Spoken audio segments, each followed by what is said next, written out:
Today's plan of attack is to work in the area between the kitchen and the bathroom. And I want to get this tile flooring up so we can get down to the base material. So let me show you the different layers that need to come out. So obviously the tile right on the top. Down here is what they call the mud base, and that's a cement aggregate that helps to level the floor before the tiles are put on. And below that right here is a wire mesh that is fastened to the plank floor right here.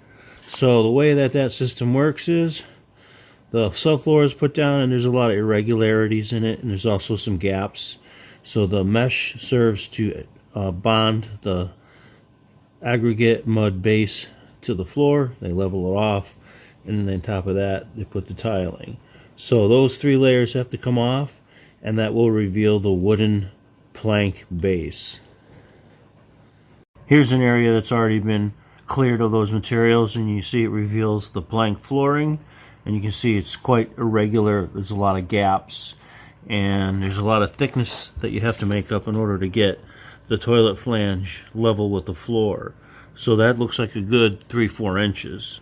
So it's a hefty amount of material to remove to get this floor back down to the base. But we're going to get started on that. It's going to be a little tedious and messy, but you just got to stick with it and we'll get it done.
Okay, we got all the tiles and the mud and the wire mesh up, and I vacuumed all the dust out of the grooves, and I cleaned up the edges, took out the threshold, and it's all nice and clean. There's no nails sticking up to get caught on. Here's the material that was removed from the floor. This is all the tile, the mud, and some wire. So we got 9 buckets. Those are 5-gallon buckets. So that's close to 50 gallons. Over here is the wire mesh. I folded that up and stomped it flat. That way I can throw in the metal recycling pile. Up here is the ivory threshold. Not ivory, granite maybe? Not sure what that is. Maybe that's marble. Let's go with marble. So that's the marble threshold that was across the floor under the door. So all this stuff's going to the landfill. I'm leaving it here because we got a rainy day and no need to go out and make it damp and make it even heavier. So this will sit here till I'm ready to go to the dump.